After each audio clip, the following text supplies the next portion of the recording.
$500 ain't hardly enough to buy the tools and weapons and essential provisions. But if you don't take a risk, can't make a gain. Hey everybody, we are here with Falk Hofmann again, and he is going to show us two of his awesome plugins, one being CameraShaker and the other being CardMachine. The first one we're going to demo here is CameraShaker. So I have the links at the bottom for you to download, and what you'll get is when you reload Nuke, you will get this little pull down with Falk's name, Nuke CardMachine and CameraShaker. So before we start CameraShaker, did you want to do basic an introduction to why you made it? So the first, that's the very reason, because most of the time there are a handful of creativity or like certain things in the post house which have, like, if you ask like 4 people to get 5 opinions, and there's one of them is definitely CameraShaker. It's too high, it's too low, the frequency doesn't match the amplitude, so it's really hard to satisfy your lead, your comp soup, your VFX soup, and the client. So it takes a lot of iteration because everybody has a different feeling about it.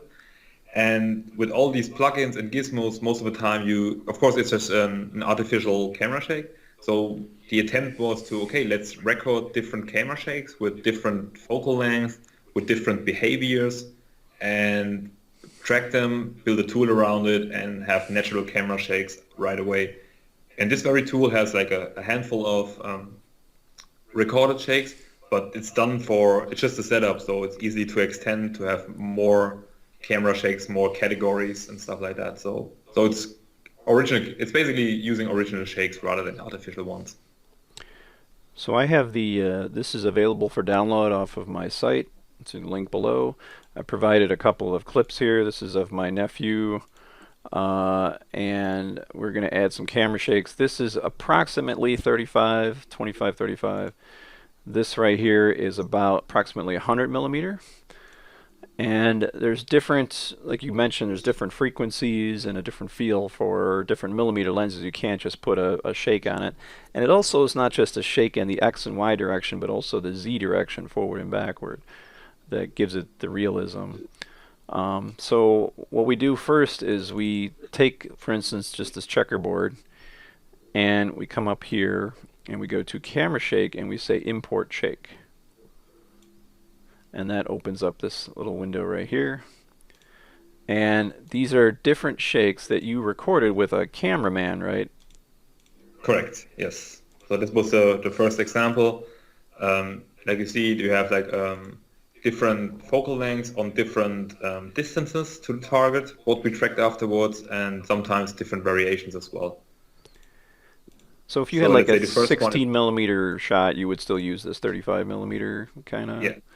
And again, most likely I would try to have more variations, use different cameras to build up a proper library. So we do it one day with shooting, tracking, and then just importing into this tool, and then you have it for all the projects across for most likely ever, and can easily extend if you want to. So it's just a matter of setting up those things. And this gives you just a kind of a, perception of the shake itself, and if you want, you can change the color. And then you have the multiplication, the frame. So for states, we'll go 24 here, or 23976. And then start frame, there might be a bug here, folks, but I'll put it at started frame 1, but it might put the frame rate at 101. We'll see. So I'll go ahead and hit import, and there we have a transform, which allows us to do anything like post scale and so forth. And there's also a tab here, which we'll get into in a minute. So I'll just attach this to the checkerboard here. And we'll go ahead and hit play. And you can see, looks like there's a bug. So if I go to my dope sheet, drag these keys over, kind of get an idea. CameraShaker. Now, my question to you, when you're dealing with 4K footage and so forth, what is the allowable amount of overscan in the sense of a transform scale in to cover the areas that are obviously being moved around? Like if I take this and I put this to a scale of 0.05 or something, is that how you would do it? As far as like more or less, I would I think I would have two different transforms since they are concatenating anyhow. Normally, a rule of thumb, what I experience is like 10% more scaling. You don't want to have more scaling than if you don't have to. Like you're just losing detail of the blade. And again, I would rather not do it in like straight linear. I would go convert to log space, do the transformation, and going back to linear, just to make sure that the sharpness is say as much as I can. Okay, so you would do a color space, Exactly. and then you Go would go from to log to lin to log after the transform. exactly, just to make sure that sometimes it's especially for if you have high contrast areas or like really high peaks, like really sparkling things. If you don't do that, you get washed out really fast. So, or if they are high enough values, you get really big bloomings, which you don't want to have. And therefore, I'm always using. Actually, most of my transformation are done in log, most of the time. So just a And simple log to lin, and then do other way around, lin to log, lin to log, and then copy and paste. exactly. Throw it right here. So you, as before, but you just have done your filtering in log space, which keeps it a little bit sharper, depending, of course, on your filter. But for highlight or high contrast areas, it's really important. And if So you're doing things like that, it's important that you actually change the filter on the last node. So the last node defines the filter, and not the ones prior.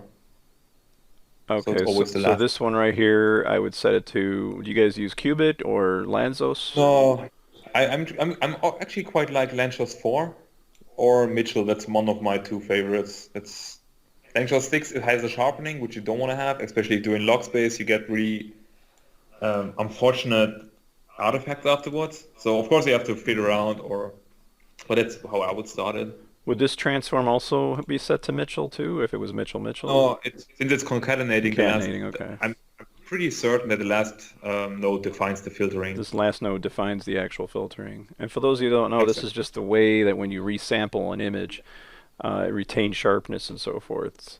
Some of them have artificial sharpness. Some of them have a different way of interpolating. If you were to do some of these, they might have some weird artifacts. But yeah, I've heard that it's either Mitchell or Lanzos 4 that seems to be the favorite. And we so often just go, cubic, fine, and not think about it, But if you come to preserve really quality, then you make sure that you have every transform after each other rather than like having different spots in your script. Then you have like multiple filter hits, and then it's getting really fast that your plate's getting mushy and soft, and the crispiness are completely gone afterwards. And by doing so, you doing actually pretty good in log space with a decent sharp filter. You have a good result afterwards. Do you find after your comp gets all the way to the end, do you add just a hair of sharpness with artificial sharpening at all? Or? I try to not do that. Okay. And again, I always try to have like one spot when I filter the plate. I'm not trying to filter at multiple locations. Even if I have like a CameraShaker and stuff like that, I would try to build a comp script like that I have just one filtering at the very end. And sometimes I have to I would do like a sharpen prior to filtering, not afterwards. So I would rather go with sharpen a little bit before filtering, and then it's going to be a little bit after filtering, a little bit sharper as well. And you were mentioning like scale again. Do you have any like tech checkers or somebody that might be like, hey, this is overboard here. We're losing too much resolution. Yeah. Yes.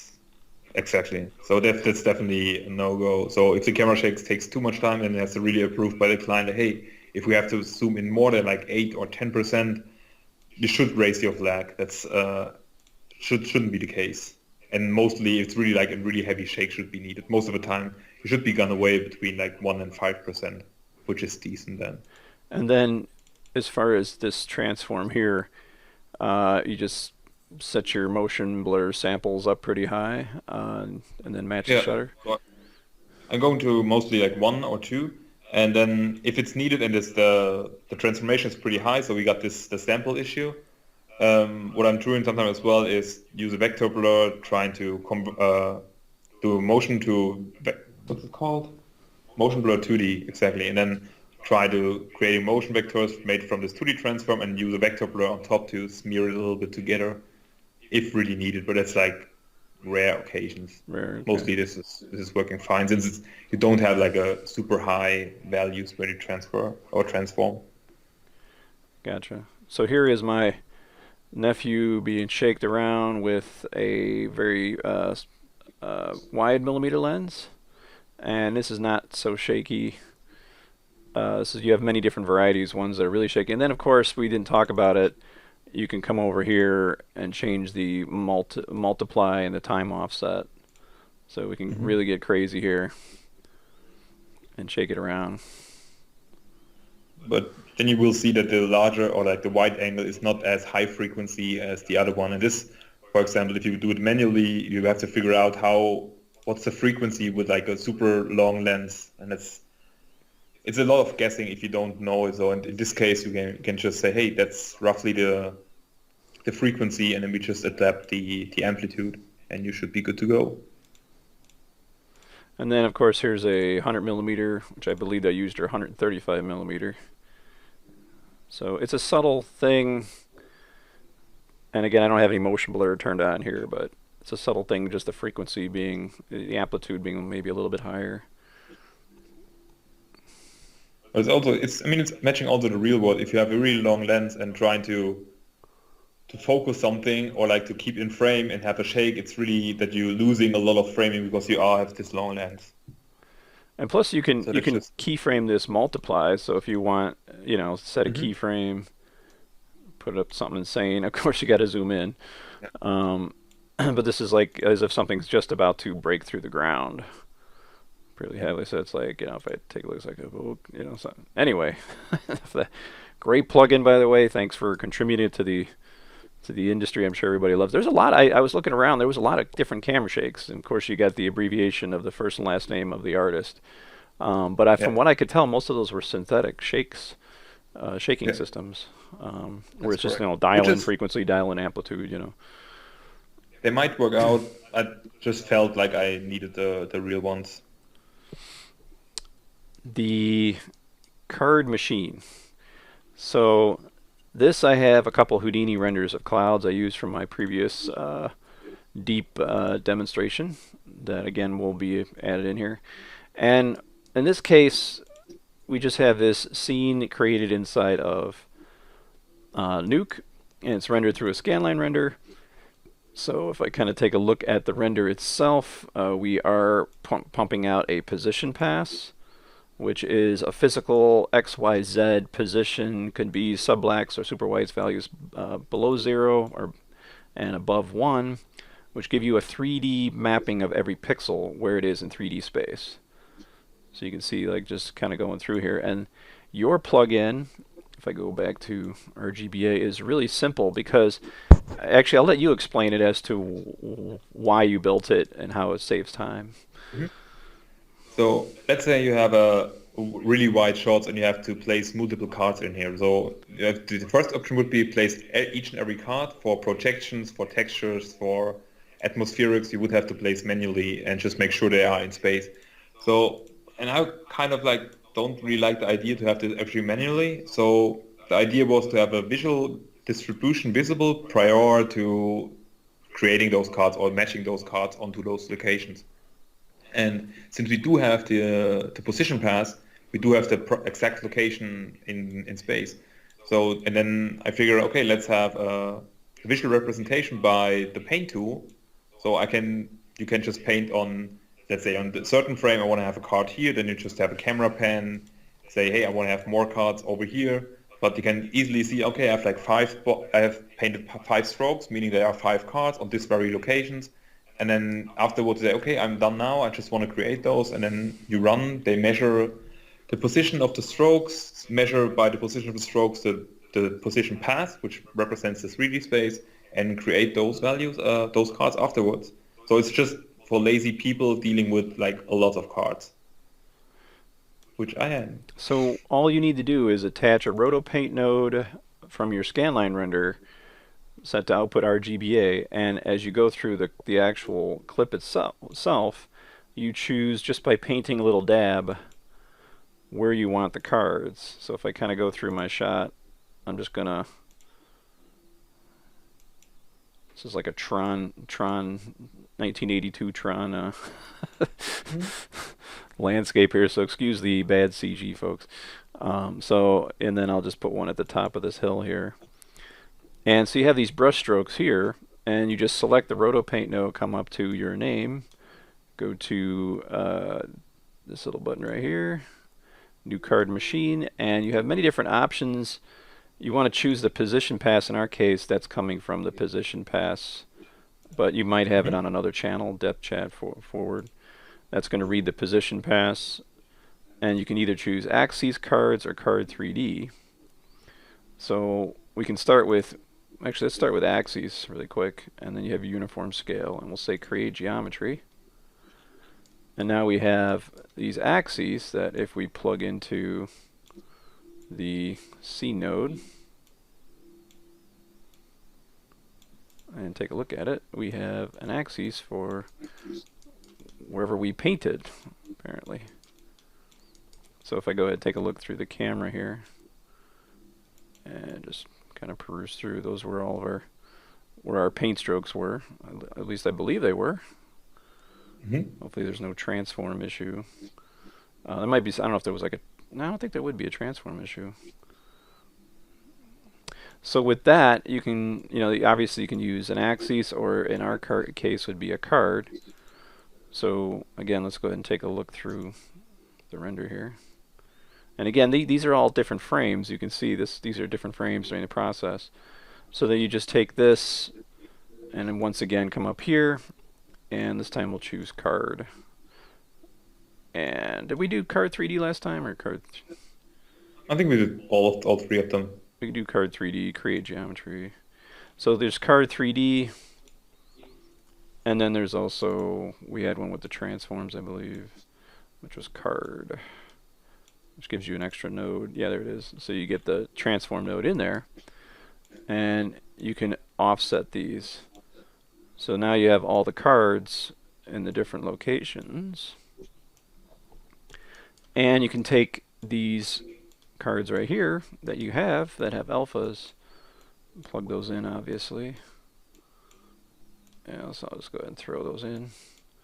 And of course, from here you just place your cards avatar style, Yeah. But yeah, it's really a really cool tool. Makes it really quick, so you're not just physically moving these cards into place, and you can just really quickly kind of move it. And do you find you do a lot of this type of stuff in the industry, in your lifetime of compositing? You mean like placing cards? Placing cards, yeah, stuff like that. Yes, I place a lot of cards in my shots normally. I have shots where I place like literally, I think, 100, 200 cards sometimes. When you have like this big establishing shots with lots of atmospherics, it's getting really a lot of them. And especially if you have long camera movement, then you get the 3D rendered environment, and then you just take the position pass from the 3D environment, and then it's fairly easy. And yeah, exactly, you can just use the look at function and then make use of that. Yeah, in this case, certain issues. We were talking about what elements commonly use the look at function. What were those again? I'm trying to remember now. Like that you've obviously clouds you wouldn't want to do look at function, but yeah, those won't work since you're just like looking strange if they have always the same angle.